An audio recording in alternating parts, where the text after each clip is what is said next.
Walk us through, is that a tough talk? I mean, how are you getting the person that is not doing well, that's paid money to be here, to be coached by you, and they can't get to the next step? How do you help that person?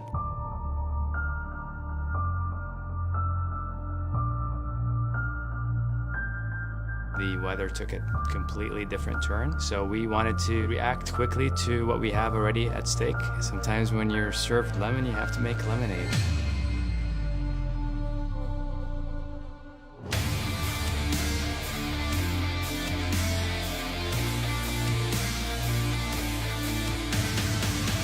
You have to respect motorcycles. You check your ego at the door. It's 170 miles an hour on the front straight of this track. Riding a motorcycle at 170, 180, 200 miles per hour is stressful. My approach is get these guys to execute fundamentals perfectly under pressure, because this is a high pressure environment. It's dangerous. One of the greatest temptations when they're on track is to try to ride fast. I know everybody wants to go fast, but I want them to be consistent so they can apply what we learned over these 3 months at any track they go to. Everybody needs a little different attention to different details, and that's really what I go after. Seeing somebody go from a moderate pace and possibly dangerous to a fast pace and safe, it definitely makes you feel good. The basic building blocks for me is riding position, sitting on the bike in the right spot and using the brakes correctly. If you're riding the bike in the right spot, you can do almost everything else wrong and not crash. One of the things Chris Fillmore really brings to the table is that he can make things simple. So something that might sound complicated, he jumps on your bike, he shows you, and it becomes crystal clear. And you get back, you try it, and you go, oh my God, it was obvious the whole time, but it's not until you see a pro do it.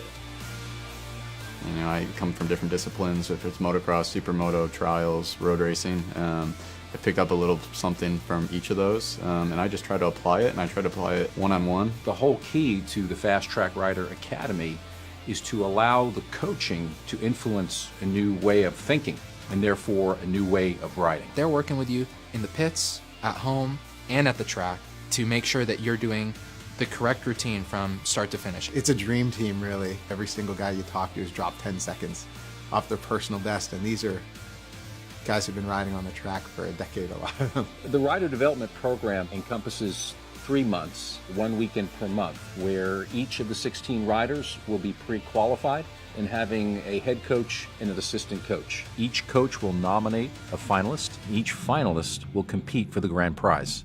And the grand prize is a KTM RC390 bike. We've added extra curriculums into the program. We've added the bicycle ride, so we had all the riders go out in the rain. The bike race was extremely fun and a bit of a challenge, you know, especially in the rain.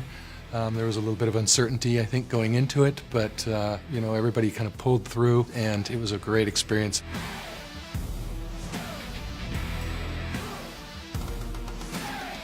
In addition to that, they had to run the Gymkhana style competition in the rain as well. It's amazing to see these riders react to the new changes that we had to make. We had to tailor the program slightly to make the weather curveball fit into this equation. Everything has evolved over the years, and we have seen a tremendous shift in how the technology has been integrated into our day-to-day life. But on the training aspect of things, we haven't seen a huge movement. We are really energized to have push technology on board. What we are now seeing is the lean angle in a corner, where the rider is braking, and the actual race line around the track. So you're able to see your lines overlapped with your coach's line. You're able to see your times break down with your coach's times, and not just for the lap, but for any part on the track. It takes a lot of the guesswork out of this, which is kind of fun too. When you say, hey, I took that corner faster than Chris Fillmore, that's pretty cool. One corner. We have a motorcycle that we're giving away to the winner of the Academy, Mike Delucci.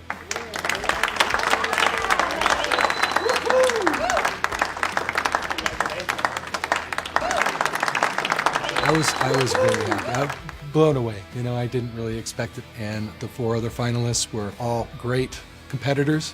So at the end of the day, I really didn't know how it was going to turn out. And now that I'm sitting here, I am unbelievably excited and happy. This is round 2 of the Fast Track Academy. You can tell, there's a brotherhood, there's a sisterhood, there's a camaraderie, because at the end of the day, we want each other to succeed. We have the best staff and we have amazing sponsors. We're sponsored by all the top brands. 3.0 is going to have to be a surprise. I mean, this is it. The expectations are going to be very high. People that know us, they know that we keep pushing the envelope. I'm sure we'll live up to that expectation. 20 years from now, it will be the things that we did not do that we will regret more than the things we did. And so it's game on. This is a romantic sport. When you love a motorcycle, it's a lot like marriage. It's violent. It's dangerous, but it's highly rewarding.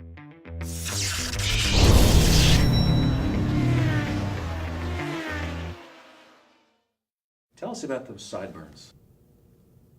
It said in your bio that before you got into professional racing that you were a therapist. Swing and a miss. Go ahead. You were a flight attendant, so you were a male dancer. Right. Totally. Check 3. Go ahead.